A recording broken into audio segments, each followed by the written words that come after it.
বাংলাদেশের প্রধানমন্ত্রী তারেক রহমানের সাম্প্রতিক চীন সফরের পর দক্ষিণ এশিয়ার ভূ রাজনীতিতে যেন নতুন এক অস্থিরতার সূচনা হয়েছে। গত শুক্রবার ভারতের পররাষ্ট্র দপ্তরের ব্রিফিংয়ে ভারতের পররাষ্ট্র দপ্তরের মুখপাত্র রণধীর জয়সওয়াল তিনি একটা কথা বলেছেন। তিনি বলেছেন এই তারেক রহমানের চীন সফর এবং দু দেশের ঘনিষ্ঠতা প্রসঙ্গে তিনি বলেছেন, we are closely monitoring the developments, we will take appropriate steps to safeguard our interest. অর্থাৎ আমরা সব কিছু নজরে রাখছি আর ভারতের স্বার্থ রক্ষায় যথাযথ পদক্ষেপ নেওয়া হবে, অ্যাপ্রোপ্রিয়েট স্টেপস। এরপর চীনের একটা বার্তা এসছে। ঢাকাস্থিত চীনের রাষ্ট্রদূত তিনি বলেছেন যে কোনো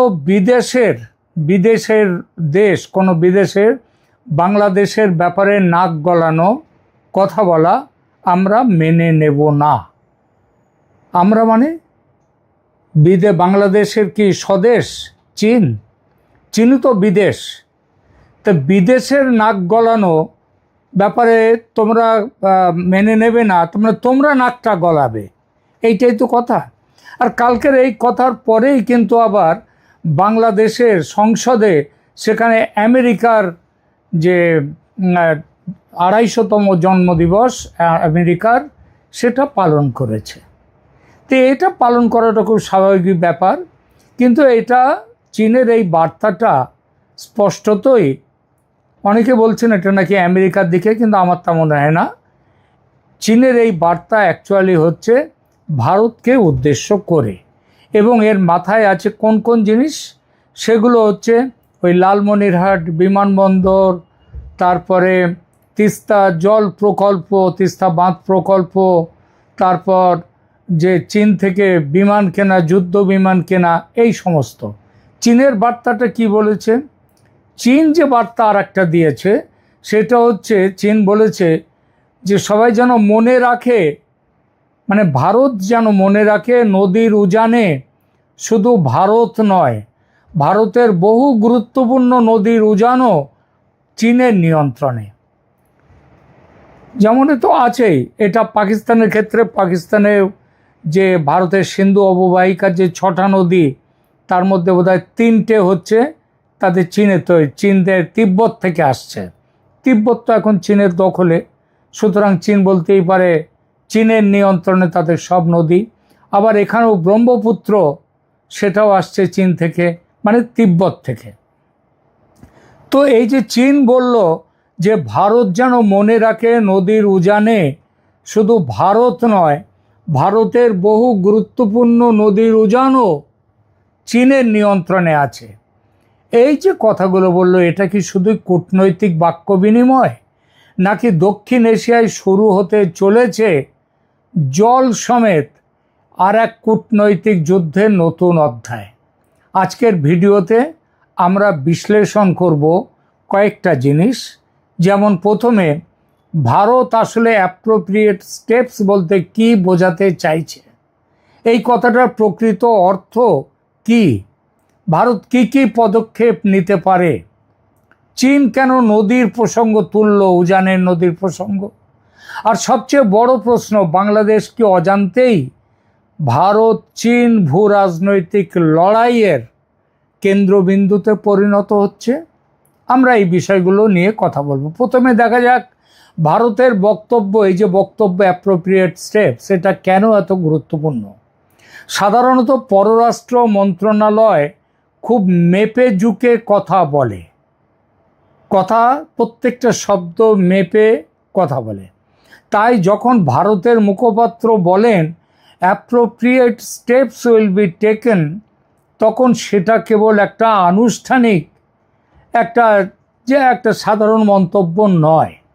কূটনীতির ভাষায় এর অর্থ ভারত পরিস্থিতিকে নিরাপত্তা ও কৌশলগত দৃষ্টিকোণ থেকে গুরুত্বের সঙ্গে বিবেচনা করছে। এই ভাষা সাধারণত তখনই ব্যবহার করা হয় যখন কোনো দেশের কর্মকাণ্ড অন্য দেশের দীর্ঘমেয়াদী স্বার্থকে প্রভাবিত করতে পারে। এই অ্যাপ্রোপ্রিয়েট স্টেপস এটা কি হতে পারে? অনেকেই মনে করেন এর অর্থ যুদ্ধ। আমি তা মনে করি না। ভারত যুদ্ধের কথা এখানে বলেনি, কিন্তু যুদ্ধ ছাড়াও রাষ্ট্রের হাতে অসংখ্য শক্তিশালী অস্ত্র থাকে। আর ভারতের মতো বড় রাষ্ট্র, বাংলাদেশের কাছে তো ভারত অনেক বড়, তো সেই অস্ত্রগুলো কি হতে পারে? এক, বাংলাদেশের সঙ্গে বাণিজ্যে কড়াকড়ি আরও বাড়তে পারে। দুই, সীমান্তে আমদানি রপ্তানির ওপর নিয়ন্ত্রণ এবং সীমান্তে কড়াকড়ি ব্যবস্থা ভীষণভাবে আরও বড়োভাবে পুশব্যাক সেগুলো হতে পারে। এবং এমনও হতে পারে যে সীমান্ত টোটালি বন্ধও করে দিয়ে দিতে পারে ভারত। তিন, কাস্টমস ও ট্রানজিট ব্যবস্থা কঠোর করতে পারে।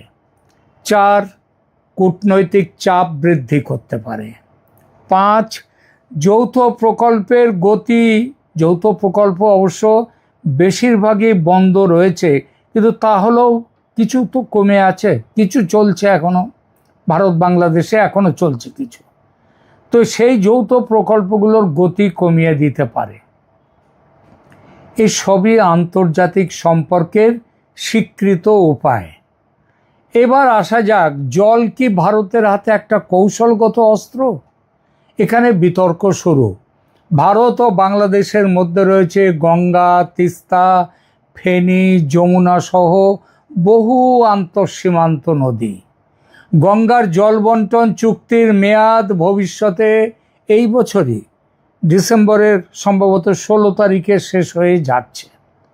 এখনও কিন্তু কথাবার্তা শুরুই হয়নি নবীকরণ নিয়ে, নবায়ন নিয়ে, চুক্তি নতুন করে চুক্তি করা নিয়ে কোনো কথা এখনও এগোয়নি। তিস্তা নিয়ে এখনও কোনো চুক্তি হয়নি, কথাও চলছে না। তাহলে প্রশ্ন, ভারত কি জলকে কৌশলগত চাপের উপায় হিসেবে ব্যবহার করবে? তাত্ত্বিকভাবে নিশ্চয়ই করতে পারে। রাষ্ট্রের হাতে একটা নীতিগত বিকল্প এটা হতেই পারে, কিন্তু বাস্তবে বিষয়টা বেশ জটিল, কারণ এতে একটা আন্তর্জাতিক সম্পর্ক, অভ্যন্তরীণ রাজনীতি, পরিবেশ, দীর্ঘমেয়াদী কূটনৈতিক প্রভাব, এই সব কিছুই জড়িয়ে আছে। তাই এই সম্ভাবনা নিয়ে আলোচনা করা যায়, কিন্তু এটিকে নিশ্চিত ভবিষ্যৎবাণী বলা যাবে না। যদিও বলা যায় যে সম্ভাবনা আছে, বিশেষ করে যে সম্পর্কের যে অবনতি হচ্ছে ভারত এবং বাংলাদেশের মধ্যে বর্তমানে, তাতে এই সম্ভাবনাটাকে উড়িয়ে দেয়া যায় না। এবার চীনের পাল্টা বার্তাটা কেন দিল? চীন কেন দিল? ভারত যখন জলের প্রসঙ্গ সামনে আনতে পারে, তখন চীনও একটা গুরুত্বপূর্ণ কথা মনে করিয়ে দিল। ভারতও পুরোপুরি উজানের দেশ নয় বলল চীন। এটা কিন্তু কম তাৎপর্যপূর্ণ কথা নয়, কারণ ভারতের বেশ কয়েকটা বড় আন্তঃসীমান্ত নদীর উৎস তিব্বতে, আর তিব্বত আছে চীনের অধীনে, যেমন ব্রহ্মপুত্র, যেমন সিন্ধু, সতলেজ বা শতদ্রু। এর মধ্যে ব্রহ্মপুত্রের সাথে ভারতের পূর্বাঞ্চলের, উত্তর পূর্বাঞ্চল এবং বাংলাদেশের যোগ। এই নদীগুলোর উৎপত্তি স্থল আজ চীনের নিয়ন্ত্রণাধীন তিব্বতে। অর্থাৎ চীন পরিষ্কার না হলেও ঘুরিয়ে বলে দিল, জল নিয়ে যদি ভূ রাজনীতি শুরু হয়, তাহলে প্রভাব বিস্তারের সুযোগ শুধু ভারতের হাতে নেই, চীনও পাল্টা দিতে পারে। আর চীন যে সেই পাল্টা দেয়াটা শুধু হুমকি হিসেবে দিচ্ছে তা নয়, চীন বিশ্বের বৃহত্তম বাঁধ প্রকল্প তৈরি করছে ব্রহ্মপুত্র নদের ওপর, তার নিয়ন্ত্রণাধীন তিব্বতে। ভারত আপত্তি জানিয়েছে, চীন জবাব দেয়নি। মজার ব্যাপার হচ্ছে চীন যে ভারতের আপত্তিকে গ্রাহ্য করছে না, এতে বাংলাদেশের একটা সংখ্যক মানুষ বেশ পুলকিত, যদিও পুলকের কোনো কারণ নেই। কেননা তিব্বতের হিমালয় পর্বতমালার কৈলাস শৃঙ্গের নিকটে চেমাইউংডুং হিমবাহ থেকে ব্রহ্মপুত্র নদের উৎপত্তি। চীনে বা তিব্বতে এটি ইয়ারলুং সাংপো নামে পরিচিত। আবার ভারতে এসে এই ইয়ারলুং সাংপো এই নদীর নাম হয়ে গেল ব্রহ্মপুত্র, এবং বাংলাদেশে প্রবেশ করবার পর এটা যমুনা নামে পরিচিত হলো। তার মানেটা কি দাঁড়ালো? যার নাম চাল ভাজা তারে কয় মুড়ি। বাংলাদেশে যেটা ব্রহ্মপুত্র, এই ভারতে যেটা ব্রহ্মপুত্র, বাংলাদেশে সেটাই যমুনা। ভারত ব্রহ্মপুত্রে যদি জল না পায়, চীন যদি আটকে দেয় জল, তাহলে ভারতের যত না অসুবিধে, তার থেকে বেশি অসুবিধে হবে বাংলাদেশের, যমুনাও শুকিয়ে যাবে।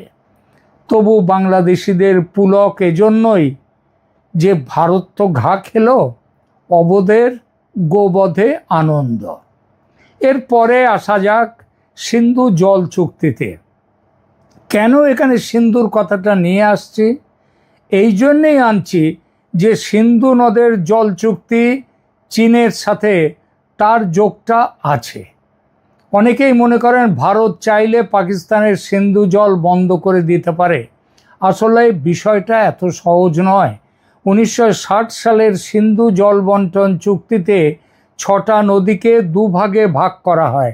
ভারতের জন্য পূব দিকের 3টে নদী, রাভি মানে ইরাবতী, বিয়াস সতলেজ বা শতদ্রু, আর পাকিস্তানের দিকে পশ্চিম দিকে পাকিস্তানের প্রাথমিক ব্যবহারের জন্য 3টে নদী, সিন্ধু, ঝিলম, চেনাব। সবচেয়ে অবাক করার বিষয়টা কি জানেন? এই 6টা নদীতে মোট যত জল আসে তার 80% জল পশ্চিমাঞ্চলের 3 নদীতে, মানে যে 3টে নদী পাকিস্তানের জন্যে ভারত খুলে রেখে দিয়েছে চুক্তি করে। আর দিকে ভারতের যে 3টে নদী আছে পূব দিকে, সেটাতে আছে মাত্র 20% জল। তো এই পূর্বাঞ্চলের নদীগুলোর ব্যবহার এটা ভারত রাখছে। তার মানে পশ্চিমাঞ্চলের নদীতে ভারতের কোনো অধিকার কিন্তু ছিল না এমন নয়। ভারত সেখানে সীমিতভাবে পাচ্ছিল জল, সামান্য গৃহস্থালির ব্যবহার, নির্দিষ্ট শর্তে জল বিদ্যুৎ প্রকল্প নির্মাণের অধিকারও আছে। কিন্তু প্রশ্নটা হচ্ছে, ভারত এত বড় ছাড় দিয়েছিল সিন্ধুতে পাকিস্তানের জন্য। এখানেই ইতিহাস। 1947 সালের দেশভাগের পর পাকিস্তানের কৃষি প্রায় সম্পূর্ণভাবে পশ্চিমের নদীগুলোর উপরে নির্ভরশীল ছিল। ওই সিন্ধু জল নিয়ে সংঘাত হলে দুই দেশের সম্পর্ক আরও খারাপ হতে পারত। তাই বিশ্বব্যাংকের মধ্যস্থতায় এমন একটা ব্যবস্থা গড়ে ওঠে যাতে দীর্ঘমেয়াদে বড় ধরনের সংঘর্ষ এড়ানো যায়। কিন্তু আজ 60 বছরেরও বেশি সময় পরে ভারতের বহু কৌশলগত বিশ্লেষক প্রশ্ন তুলছেন, ভারত কি খুব বেশি ছাড় দিয়েছিল? এই বিতর্ক চলছে। বাংলাদেশ এই বিতর্কের মধ্যে কোথায় দাঁড়িয়ে? বাংলাদেশ আজ এমন এক অবস্থানে রয়েছে যেখানে ভারত ও চীন, এই দুই পরাশক্তি, তাকে অত্যন্ত গুরুত্বপূর্ণ কৌশলগত অংশীদার হিসেবে দেখছে। পাকিস্তানের কথাটা এজন্যই বললাম, পাকিস্তানের ওদিকে সিন্ধু নদের জল নিয়ে যদি ভারতের সাথে সম্পর্ক পাকিস্তানের আরও খারাপ হয়, ভারত যদি জল না দেয়, প্রসঙ্গত বলি ট্র্যাক 2 আলোচনা চলেছিল ভারত পাকিস্তানের মধ্যে, যাতে সিন্ধুর জল বিনিময়টা আগের জায়গায় ফিরে যায়। ভারত সেটা মানেনি। চীন সেখানটায় এই চাপটা দিচ্ছে। কিন্তু এইটা যদি ব্রহ্মপুত্রের ক্ষেত্রে হয়, ব্রহ্মপুত্রে চীনের বাঁধ এখনো তৈরি হয়নি। তৈরি হতে এখনো অনেক দিন, অনেক বছর সময় লাগবে। আর বাংলাদেশের তিস্তার জল চাই এখনই। সুতরাং পাকিস্তানে যদি সিন্ধু অববাহিকার জল নিয়ে ভারত তার জায়গা না ছাড়ে, তাহলে তিব্বত যদি ব্রহ্মপুত্রে যদি বড় কিছু করে, সেটাও ভারতের কাছে বড় কোনো আঘাত কিংবা তার কোনো পড়বে না, ফলাফল তার উপরে আসবে না। সেই জন্যেই সিন্ধু নদের কথাটা এখানে বললাম। দুই পরাশক্তি চীন এবং ভারত দুটোই বাংলাদেশকে অত্যন্ত গুরুত্বপূর্ণ কৌশলগত অংশীদার হিসেবে দেখছে। চীন বিনিয়োগ, অবকাঠামো এবং প্রতিরক্ষা সহযোগিতা বাড়াতে আগ্রহী, আর ভারত নিরাপত্তা, সীমান্ত এবং আঞ্চলিক স্থিতিশীলতার প্রশ্নে বাংলাদেশের গুরুত্ব আরও বেশি অনুভব করছে। আরও বড় ব্যাপার, নিত্য প্রয়োজনীয় দ্রব্য, খাদ্যদ্রব্য সব কিছু বাংলাদেশের বিরাট নির্ভরতা ভারতের ওপর। চীন বলেছে, মজার কথা, 0 ট্যারিফ দিয়েছে বাংলাদেশের ওপর। আরে চীন বাংলাদেশে শুধু রপ্তানি করে, বাংলাদেশ চীনে কিছু রপ্তানি করে না। তো বাংলাদেশ যে চীনে রপ্তানি করবে 0 ট্যারিফ, তাতে লাভটা কি? ওই কিছু চামড়ার জিনিসপত্র হয়তো পাঠাবে, তার বেশি তো নয়। বাংলাদেশের যে মূল যেটা বস্ত্রশিল্প, সেটা চীন নিজেই পৃথিবীর বিভিন্ন দেশকে সাপ্লাই করে, বাংলাদেশ থেকে নেওয়ার তার দরকারই নেই। সুতরাং চীনের কাছ থেকে যে দরকারটা ওই যুদ্ধ বিমান ইত্যাদি অবকাঠামো তৈরি, এই ব্যাপারগুলো নিয়ে, কিন্তু ভারতের সাথে বাংলাদেশের দরকার বেঁচে থাকার জিনিসগুলো নিয়ে। সুতরাং বাংলাদেশ ভারতকে ছাড়তে পারবে না। ফলে ঢাকার প্রতিটি বড় কূটনৈতিক সিদ্ধান্ত এখন দিল্লি ও বেজিং দুটোরই নজরে। বাংলাদেশকে এখন অত্যন্ত সতর্কভাবে ব্যালান্সিংয়ের খেলা খেলতে হবে। বাংলাদেশ যদি মনে করে চীনের ওপরে ভর দিয়ে তারা খুব ভালোভাবে বেড়ে যাবে, উঁচু হয়ে উঠবে, বেঁচে থাকবে, সেটা অত্যন্ত ভুল। এই মুহূর্তে এই জন্যেই ভারত কিন্তু যুদ্ধের ভাষায় কথা বলেনি, কিন্তু ভাষা যেটা ব্যবহার করেছে সেটা কিন্তু খুব কৌশলগত সতর্ক বার্তা সেখানে স্পষ্ট। এবং সেখানটায় যদি নজর না দেয় বাংলাদেশ, চীনা প্রেমে মুগ্ধ হয়ে যদি এগিয়ে চলতে থাকে, তাহলে বাংলাদেশের সামনে অনেক বড় বিপদ, এটা বলে দিলাম। জল, বাণিজ্য, বন্দর, করিডোর, বিনিয়োগ, প্রযুক্তি ভূ রাজনীতির অস্ত্রে পরিণত হচ্ছে আজ বাংলাদেশের জন্য। তাই সবচেয়ে বড় চ্যালেঞ্জ হবে চীন ও ভারতের প্রতিযোগিতার মধ্যে নিজের সার্বভৌম স্বার্থ কিভাবে রক্ষা করা যায় সেটা দেখা। আগামী কয়েক মাসে যদি তিস্তা প্রকল্প, চীনা বিনিয়োগ, প্রতিরক্ষা সহযোগিতা বা সীমান্ত বাণিজ্য নিয়ে নতুন কোনো সিদ্ধান্ত আসে, তাহলে ভারতের সঙ্গে বাংলাদেশের সম্পর্ক আরও খারাপ হবে। এই কূটনৈতিক বাক্যযুদ্ধ আরও তীব্র হতে হবেই। তবে একটা বিষয় মনে রাখা জরুরি, অনেক সম্ভাবনা নিয়ে আলোচনা করা গেলেও রাষ্ট্রগুলোর ভবিষ্যৎ পদক্ষেপ নিশ্চিতভাবে বলা যায় না।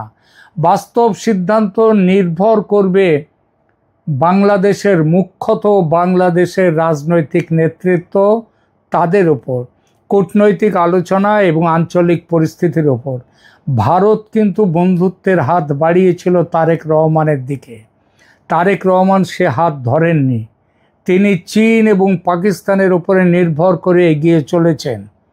হয়তো পেছনে তিনি ভেবেছেন আমেরিকার সাহায্যও পাবেন, কিন্তু একটা জিনিস স্পষ্ট করে বলে দেওয়া ভালো, আমেরিকা ভারতের সাথেই তার কূটনৈতিক এবং সমস্ত সম্পর্ক ভারতের ওপর নির্ভর করেই চলবে, পাকিস্তানের ওপরেও নয়, চীনের ওপরেও নয়।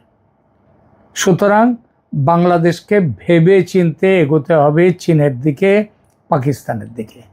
প্রিয় দর্শক, আপনার কি মনে হয় ভারতের অ্যাপ্রোপ্রিয়েট স্টেপস কি কেবল একটি কূটনৈতিক সতর্কবার্তা, নাকি এটি ভবিষ্যতের অর্থনৈতিক ও কৌশলগত চাপের ইঙ্গিত?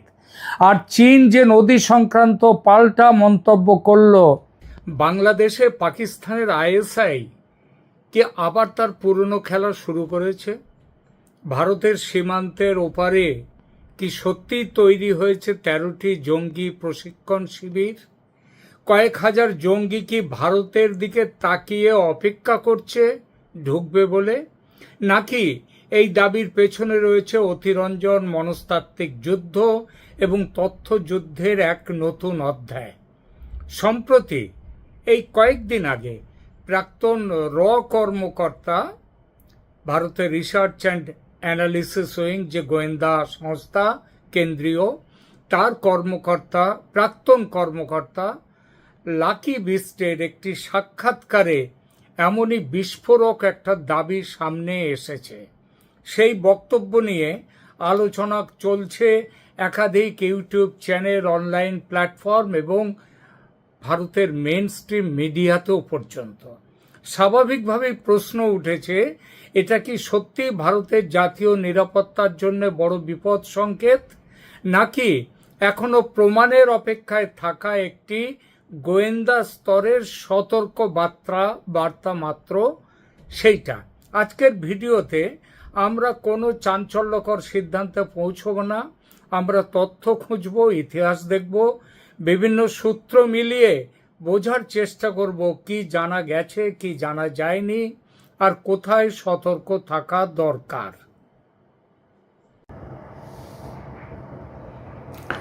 প্রথমে বলি, লাকি বিস্ট কে, তার বক্তব্য কেন গুরুত্ব পাচ্ছে। লাকি বিস্ট ভারতের গোয়েন্দা ও বিশেষ অভিযান সংক্রান্ত রিসার্চ অ্যান্ড অ্যানালিসিস উইং তার প্রাক্তন কর্মকর্তা। তিনি বহু সাক্ষাৎকারে সীমান্ত নিরাপত্তা, সন্ত্রাসবাদ এবং পাকিস্তানের কৌশল নিয়ে বক্তব্য রেখেছেন। সাম্প্রতিক এক আলোচনায় তিনি দাবি করেছেন, বাংলাদেশে পাকিস্তানের আইএসআই সক্রিয়ভাবে নেটওয়ার্ক গড়ে তুলেছে এবং প্রায় 13টি জঙ্গি প্রশিক্ষণ শিবির তৈরি হয়ে রয়েছে সীমান্ত এলাকায়। বিপুল সংখ্যক জঙ্গিকে ভবিষ্যতে ভারতের বিরুদ্ধে ব্যবহার করার প্রস্তুতি চলছে। এখানে একটি গুরুত্বপূর্ণ বিষয় জানিয়ে রাখা প্রয়োজন। এই দাবিগুলি বর্তমানে লাকি বিস্ট, মিস্টার বিস্টের ব্যক্তিগত বক্তব্য হিসেবে প্রকাশ্যে এসেছে। ভারত সরকার, এনআইএ মানে ন্যাশনাল ইনভেস্টিগেশন এজেন্সি বা অন্য কোনো সরকারি সংস্থা এই নির্দিষ্ট সংখ্যা মানে 13টি ক্যাম্প বা কয়েক হাজার জঙ্গি এই বিষয়ে সরকারিভাবে কোনো বক্তব্য রাখেনি। তাহলে কি লাকি বিস্টের বক্তব্য সম্পূর্ণ উড়িয়ে দেওয়া উচিত? না, সেটাও নয়। কারণ গোয়েন্দা জগতের বহু তথ্য দীর্ঘদিন কিন্তু গোপন থাকে, বাইরে বেরিয়ে আসে না। অনেক সময় পরে সেগুলো সত্য প্রমাণিত হয়। তাই দায়িত্বশীল বিশ্লেষণের পথ হলো দাবিকে দাবি হিসেবেই দেখা এবং তার পক্ষে বা বিপক্ষে কি তথ্য রয়েছে সেগুলো বিচার করা। প্রথমে দেখি আইএসআই কেন বাংলাদেশকে গুরুত্ব দেয়। একটু ইতিহাসে নজর দিই। 1971 সালে বাংলাদেশের স্বাধীনতার পর পাকিস্তান তার পূর্বাঞ্চল হারায়, কিন্তু সেই সঙ্গে শেষ হয়ে যায়নি পাকিস্তানের কৌশলগত আগ্রহ। বিশেষ করে জামায়াতে ইসলামীর মাধ্যমে, যাদের হেডকোয়ার্টার পাকিস্তানে, তাদের মাধ্যমে বাংলাদেশে পাকিস্তানের একটা সমান্তরাল প্রভাব কিন্তু ছিলই, থেকে গিয়েছিল। ভারতের পশ্চিম সীমান্তে চাপ সৃষ্টি করার পাশাপাশি পূর্ব দিক থেকেও ভারতকে ব্যস্ত রাখার কৌশল পাকিস্তানের বহুদিন ধরে আছে, কিন্তু বর্তমানে সেটা অনেকটাই প্রকাশ্য স্তরে এসে গেছে এবং সেটা সফলতার দিকে যাচ্ছে। বাংলাদেশের ভৌগোলিক অবস্থান তার প্রধান কারণ। ভারতের সঙ্গে বাংলাদেশের সীমান্ত প্রায় 4096 কিলোমিটার, যা ভারতের দীর্ঘতম আন্তর্জাতিক স্থল সীমান্ত। এই বিশাল সীমান্তের অনেক অংশে নদী, নদীর চর, কৃষি জমি, জনবসতিপূর্ণ এলাকা তার ভেতর দিয়ে গেছে। ফলে অনুপ্রবেশ, চোরাচালান এবং অবৈধ চলাচল ঠেকানো ভারতের নিরাপত্তা বাহিনীর জন্য দীর্ঘদিন ধরেই খুব বড় একটা চ্যালেঞ্জ। 1990-এর দশক এবং 2000-এর দশকের শুরুতে ভারতের একাধিক নিরাপত্তা সংস্থা অভিযোগ করেছিল যে বাংলাদেশের কিছু উগ্রপন্থী সংগঠন এবং পাকিস্তানি গোয়েন্দা সংস্থার মধ্যে যোগাযোগ বাড়ছে। বিশেষ করে উত্তর পূর্ব ভারতের বিচ্ছিন্নতাবাদী সংগঠনগুলির কিছু সদস্য অতীতে বাংলাদেশের ভূখণ্ডে আশ্রয় নিয়েছিল বলে ভারত বহুবার অভিযোগ করেছে। এছাড়া সেই 2000 দশকের শুরুতেই সেই যে ঘটনাটা 10 ট্রাক অস্ত্র, কথাগুলো তো আপনারা সবাই জানেন। পরবর্তীকালে বাংলাদেশের প্রধানমন্ত্রী শেখ হাসিনা সরকার ক্ষমতায় এসে ভারতের সঙ্গে নিরাপত্তা সহযোগিতা উল্লেখযোগ্যভাবে বাড়ান। বহু জঙ্গি ঘাঁটি ভেঙে দেওয়া হয়, ভারত বিরোধী সশস্ত্র গোষ্ঠীর বিরুদ্ধে অভিযান চালানো হয় এবং দুই দেশের গোয়েন্দা সহযোগিতা নতুন উচ্চতায় পৌঁছয়।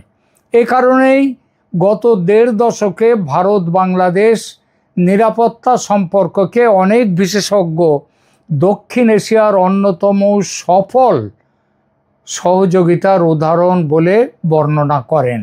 কিন্তু সাম্প্রতিক 2024-এর যে রাজনৈতিক পরিবর্তনের পর নতুন করে নানা প্রশ্ন উঠতে শুরু করেছে। কিছু ভারতীয় নিরাপত্তা বিশ্লেষক আশঙ্কা প্রকাশ করেছেন যে রাজনৈতিক অস্থিরতা এবং প্রশাসনিক দুর্বলতার সুযোগ নিয়ে উগ্রপন্থী গোষ্ঠীগুলো আবার সক্রিয় হওয়ার চেষ্টা করছে বাংলাদেশে। ভারতের সীমান্তরক্ষী বাহিনীও সাম্প্রতিক সময়ে পূর্ব সীমান্তে তাদের নজরদারি বাড়িয়েছে বিপুলভাবে বলে বিভিন্ন প্রতিবেদনে উল্লেখ করা হয়েছে। আর তার কারণটাই হচ্ছে বাংলাদেশের বর্তমান রাজনৈতিক পরিস্থিতি। এটা ঠিক, সতর্কতা মানেই বিপদ নিশ্চিত এমন নয়। গোয়েন্দা সংস্থার কাজই হলো সম্ভাব্য ঝুঁকিকে আগে থেকে চিহ্নিত করা। সেই কারণে সতর্কবার্তাও জারি করা হয়। রয়ের প্রাক্তন কর্তা মিস্টার বিস্ট কোনো হেজিপেজি মানুষ নন যে আলটপকা একটা মন্তব্য করে দিয়েছেন বা কথা বলে দিয়েছেন। বর্তমানে তিনি সক্রিয় চাকরিতে নেই ঠিকই, কিন্তু গোয়েন্দা কাজকর্ম সম্পর্কে সামান্যতম অভিজ্ঞতা আছে যাদের, তারা জানেন চাকরিতে থাকাকালীন যে নেটওয়ার্ক এই সমস্ত গোয়েন্দা কর্তারা তৈরি করেন, অবসর নেয়ার সঙ্গে সঙ্গে সেসব অদৃশ্য হয়ে যায় না, একটা যোগাযোগ থেকেই যায়। বাংলায় একটা বহুশ্রুত প্রবাদ আছে, ঢেকি স্বর্গে গেলেও ধান ভানে। বিস্টের মতো মানুষদের কথা তাই অবসর নিয়েছেন বলে তার কথার কোনো দাম নেই তা একেবারেই নয়। বিস্টের কথার সূত্র ধরে খোঁজ খবর নিতে গিয়ে আমরাও যা তথ্য পেলাম সেটা এই প্রতিবেদনে অল্প কথায় তুলে ধরব। প্রাপ্ত তথ্যের দুটো ভাগ। প্রথম, বাংলাদেশের কোন কোন সন্ত্রাসী সংস্থা সীমান্ত জুড়ে ক্যাম্প তৈরি করেছে, তারা কোথায় করেছে এসব ক্যাম্প, ভারত সরকারের কাছে এসব ব্যাপারে খবর আছে কিনা, এবং দ্বিতীয়, ভারত কোনো সতর্কতামূলক ব্যবস্থা নিয়েছে কিনা কিংবা নিতে চলেছে কিনা, এই বিষয়ে ভারত সরকার কি করতে চলেছে সেই বিষয়টাও। প্রথমে সন্ত্রাসী সংস্থাগুলোর পরিচয় প্রসঙ্গে বলি। বাংলাদেশে বর্তমানে কোন কোন জঙ্গি সংগঠন সক্রিয়, তাদের সঙ্গে আইএসআই এর যোগাযোগের অভিযোগ কতটা বিশ্বাসযোগ্য, আর কথিত 13টি ক্যাম্পের দাবির পক্ষে কি তথ্য রয়েছে, আসুন দেখা যাক। বাংলাদেশে আইএসআই এর ছায়া। এইবার বাংলাদেশে কি সত্যিই জঙ্গি সংগঠনগুলো আবার মাথাচাড়া দিয়ে উঠছে? পাকিস্তানের আইএসআইকে এই সুযোগে পুরনো নেটওয়ার্ক পুনর্গঠন করছে? আর যদি তাই হয় তাহলে ভারতের সামনে সবচেয়ে বড় বিপদটা কোথায়? আমরা একটু আগেই বলেছি, লাকি বিস্ট তিনি যে কথাগুলো বিস্ফোরক দাবি করেছেন সেই বিষয়ে, সেই দাবির আগেই বলেছি নির্দিষ্টভাবে কোনো সরকারিভাবে কোনো তথ্য নিশ্চিত করা হয়নি, সেটা করার কথাও নয়, তবু কারণ সেটা এখনও গোপন। আজ আমরা আবেগ নয় তথ্য দিয়ে বোঝার চেষ্টা করব যে বাংলাদেশে কোন কোন সংস্থা, এখানে সন্ত্রাসী সংগঠন তারা সক্রিয়। বাংলাদেশের জন্ম হয়েছিল ধর্মনিরপেক্ষ রাষ্ট্র হিসেবে। মুজিব হত্যার পর থেকে ধীরে ধীরে ধর্মীয় মৌলবাদী সংগঠনগুলোর প্রভাব বাড়তে শুরু করে। এর মধ্যে কয়েকটি সংগঠনের নাম বারবার উঠে এসেছে, যেমন জামাতুল মুজাহিদিন বাংলাদেশ মানে জেএমবি। এই সংগঠনটি 2005 সালের 17ই আগস্ট বাংলাদেশের 63টি জেলার প্রায় 500টি জায়গায় একযোগে বোমা বিস্ফোরণ ঘটিয়ে গোটা বিশ্বকে চমকে দেয়। এরপর আসে হরকতুল জিহাদি ইসলামী বাংলাদেশ, যে এই হরকতুল জিহাদি ইসলামী বাংলাদেশ। ভারত এবং বাংলাদেশ উভয় দেশই অতীতে এই সংগঠনের বিরুদ্ধে একাধিক তদন্ত চালিয়েছে। এর পাশাপাশি আন্তর্জাতিক জঙ্গি মতাদর্শ দ্বারা অনুপ্রাণিত নানান ছোট ছোট গোষ্ঠীও তৈরি হয়েছে। তার মধ্যে আইসিস তারাও আছে। সম্প্রতি আপনারা জানেন যে ইসরায়েলের ভারতে যিনি রাষ্ট্রদূত, তিনি বলেছেন যে বাংলাদেশে হামাস এসে আশ্রয় নিয়েছে, তারা শিবির তৈরি করেছে। শুধু হামাস কেন, হামাস ছাড়া আরও বিভিন্ন আন্তর্জাতিক আইসিসের পতাকা, হামাসের পতাকা আজকে বাংলাদেশে খোলাখুলি দেখা যাচ্ছে। কিন্তু বাংলাদেশের নিরাপত্তা সংস্থাগুলো বলছে তারা কারা এইসব পতাকা নিয়েছে বা লাগাচ্ছে তারা জানে না।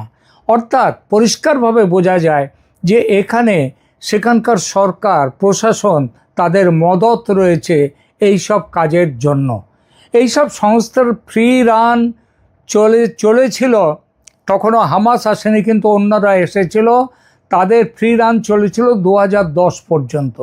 2010 সালের পর থেকে শেখ হাসিনার আমলে বাংলাদেশের নিরাপত্তা বাহিনী ব্যাপক অভিযান চালায় সন্ত্রাসীদের বিরুদ্ধে। শত শত জঙ্গি গ্রেপ্তার হয়, অনেক ঘাঁটি ধ্বংস করা হয়। এই কারণে বহু আন্তর্জাতিক নিরাপত্তা বিশ্লেষক মনে করেন যে বাংলাদেশের রাষ্ট্রযন্ত্র অন্তত 1 দশক ধরে জঙ্গিবাদ দমনে উল্লেখযোগ্য সাফল্য অর্জন করেছিল। কিন্তু আগেই বলেছি 2024-এর রাজনৈতিক পরিবর্তনের পর চরমপন্থী সংগঠনগুলো জীবন পায়। তারা নতুন সদস্য সংগ্রহ শুরু করে দেয়। মোহাম্মদ ইউনূস জেল থেকে সন্ত্রাসীদের ছেড়ে দিয়ে দেন, তারপরেও সেই ব্যবস্থাই সমানে চলেছে। এবং পাকিস্তানি গোয়েন্দা সংস্থা আইএসআইও পা জমিয়েছে বাংলাদেশে। আইএসআই সরাসরি আক্রমণ না করে প্রক্সি নেটওয়ার্ক ব্যবহার করতে বেশি স্বচ্ছন্দ, যেমনটা তারা করেছে কাশ্মীরে। সেগুলো কি? স্থানীয় সংগঠন, চোরাচালান চক্র, জাল নথির নেটওয়ার্ক এবং সীমান্ত পারের অপরাধ চক্রকে কাজে লাগানো। এই কৌশল নতুন নয়, বলেছি কাশ্মীরে দেখা গেছে, পাঞ্জাবেও এই চেষ্টা যেমন হয়েছে এবং হচ্ছে, তেমনি পূর্ব সীমান্ত সেখানেও এই প্রক্রিয়া শুরু করেছে আইএসআই। ভারত বাংলাদেশ সীমান্ত 4000 কিলোমিটারেরও বেশি। কোথাও নদী, কোথাও বন, কোথাও বিস্তীর্ণ চর, আবার কোথাও একই গ্রামের মাঝখান দিয়ে আন্তর্জাতিক সীমান্ত। শুনেছি কোনো বড় ঘরটা হচ্ছে ভারতে আর রান্নাঘর আছে বাংলাদেশে, এমনও পর্যন্ত ছিল, আগে ছিল, বর্তমানে আছে কিনা জানি না, আগে ছিল একটা সময়। এই ধরনের সীমান্ত পৃথিবীর সবচেয়ে কঠিন সীমান্তগুলোর একটি। প্রতিদিন বৈধ বাণিজ্য হচ্ছে, মানুষ অবৈধ বাণিজ্য, বৈধ বাণিজ্য সব হচ্ছে, মানুষ যাতায়াত করছে, সীমান্তে কৃষিকাজ হচ্ছে, তার মাঝে নিরাপত্তা বাহিনীকে অনুপ্রবেশ ঠেকাতে হয়। আর এখানেই গোয়েন্দা সংস্থাগুলোর উদ্বেগ। যদি কোনো সংগঠন অস্ত্র পাচার করতে চায়, জাল টাকা ঢোকাতে চায়, অথবা কয়েকজন প্রশিক্ষিত জঙ্গিকে প্রবেশ করাতে চায় ভারতে, তাহলে বিশাল সীমান্ত তাদের সুযোগ এনে দিতেই পারে এবং দিচ্ছেও। ভারত এটা বুঝেছে। আর এজন্যেই ভারত স্মার্ট ফেন্সিং বা অত্যাধুনিক প্রযুক্তি দিয়ে সীমান্তে কড়া পাহারা বসাচ্ছে, কিংবা অনুপ্রবেশকারীদের জোর করে পুশব্যাক করতে ভারত এত তৎপর হয়েছে। কেন? তার কারণও এটাই। অর্থাৎ আইএসআইয়ের প্ল্যান মাফিক সীমান্তে যে সন্ত্রাসী ক্যাম্প চলছে, ভারতের কাছে তার পুরো খবর আছে। এবং সবচেয়ে বড় কথা, এসব ক্যাম্পের পুরো তালিকা ভারত সরকার কয়েক দফায় বাংলাদেশের পররাষ্ট্রমন্ত্রী খলিলুর রহমানের হাতে তুলে দিয়েছে। আপনাদের হয়তো মনে আছে, বিএনপি সরকার ক্ষমতায় আসার 2-3 মাস আগে মোহাম্মদ ইউনূসের ক্ষমতায় থাকাকালীন দুদেশের সম্পর্ক যখন অত্যন্ত বিপজ্জনক জায়গায় পৌঁছেছিল, তখন ভারত থেকে ভারতীয় সেনার গোয়েন্দা বিভাগের 4 জন সিনিয়র অফিসার ঢাকায় যান। তারা বৈঠক করেন সেনাপ্রধান ওয়াকারুজ্জামানের সঙ্গে। ভারতের অফিসাররা ওয়াকারুজ্জামানকে প্রায় চরম পত্র তুলে দেন তার হাতে। তারা সরাসরি অন্তত 150টি সন্ত্রাসী ক্যাম্পের পুরো ডিটেলস দেন ওয়াকারুজ্জামানকে। বলা হয় এই সন্ত্রাসী ক্যাম্প ভেঙে দেওয়ার জন্যে। কয়েকটা ক্যাম্প ভেঙে দেওয়াও হয়েছিল তার কয়েকদিনের মধ্যে। এই ক্যাম্পগুলো মূলত 3টি এলাকায় ছিল। রংপুর ডিভিশনের লালমনিরহাট সংলগ্ন এলাকা, লালমনিরহাটের যে পরিত্যক্ত বিমানবন্দর সেটাও তার একটা বড় ক্যাম্প, খুলনা এলাকা এবং চট্টগ্রাম। বিষয়টি নিয়ে আমি তখন একাধিক ভিডিও করেছি আমার এই চ্যানেলে। বিষয়টির গুরুত্ব বুঝে ওয়াকারুজ্জামান নিজে লালমনিরহাট যান ভারতের অফিসারদের নিয়ে। তারা চট্টগ্রামেও যান। তখনকার মতো সামাল দেয়া যায় উত্তেজনা।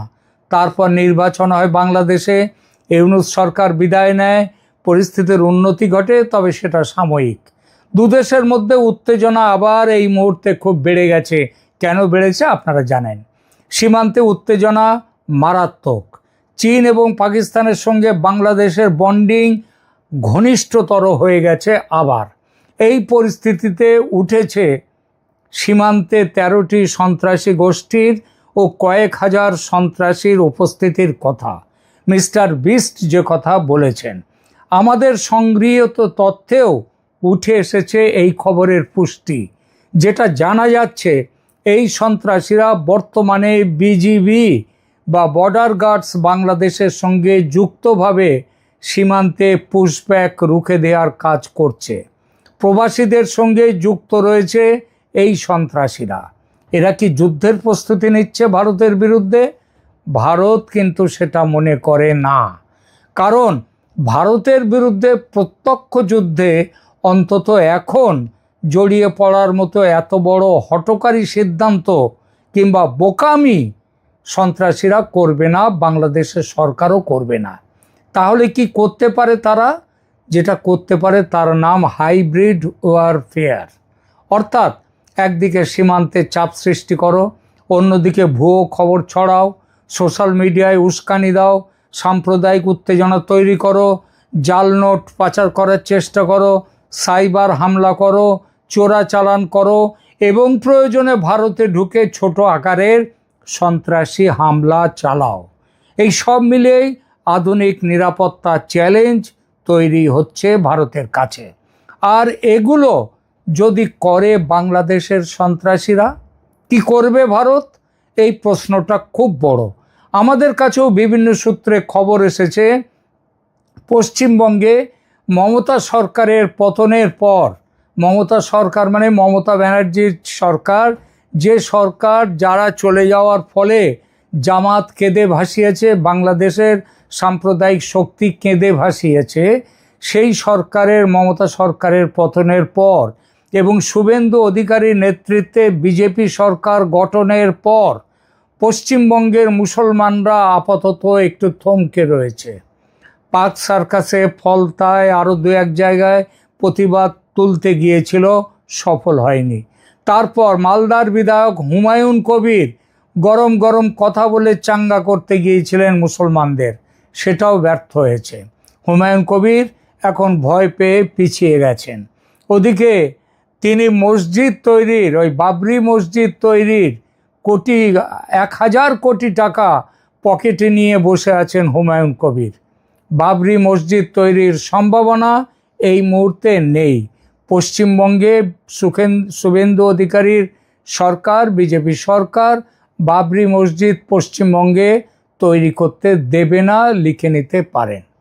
এমন পরিস্থিতির সুযোগ নিয়ে বাংলাদেশের সন্ত্রাসীরা মালদা মুর্শিদাবাদ সীমান্ত এলাকায় দাঙ্গা বাঁধাতে তৎপর। আর তেমন কিছু হলে বাংলাদেশের বিরুদ্ধে যেমন পাকিস্তানে অপারেশন সিন্দুর করেছিল ভারত, এই কয়েক মাস আগে সেই স্টাইলে হামলা চালাবার সিদ্ধান্ত নিয়ে রেখেছে ভারত। ভারত বলেছে ভারতের ভূমিতে কোনো বিদেশি রাষ্ট্র তারা যদি কোনো সন্ত্রাসবাদী কাজ করে তাহলে ভারত সরাসরি যুদ্ধে নামবে। অর্থাৎ ব্যাপারটা দাঁড়াচ্ছে বাংলাদেশের সন্ত্রাসীরা ভারতে হাইব্রিড যুদ্ধ বা ছদ্মযুদ্ধের সামান্যতম উস্কানি দিলে বাংলাদেশে ভারতের সীমিত হামলার সম্ভাবনা প্রবল, অনেকটা অপারেশন সিন্দুর স্টাইলে। আর যদি চীন পাকিস্তানের স্ট্র্যাটেজিক উপস্থিতি আরও বাড়ে বাংলাদেশে, লালমনিরহাটে, তিস্তা ব্যারেজে, মংলা পোর্টে, তখন সন্ত্রাসীদের বাস্তব উস্কানির ঘটনা না ঘটলেও, খেয়াল করবেন কথাটা, সন্ত্রাসীরা, বাংলাদেশের সন্ত্রাসীরা তখন যদি ভারতে কোনো উস্কানিমূলক ঘটনা নাও ঘটায়, তাহলেও ভারত কি করবে? নিজের স্ট্র্যাটেজিক স্বার্থ রক্ষায় সন্ত্রাসী অজুহাত খাড়া করে ভারত ঝাঁপিয়ে পড়বে। আর তেমন হলে এই ভারত যদি ঝাঁপিয়ে পড়ে, সেটাও এই সম্ভাবনা কিন্তু উড়িয়ে দেয়া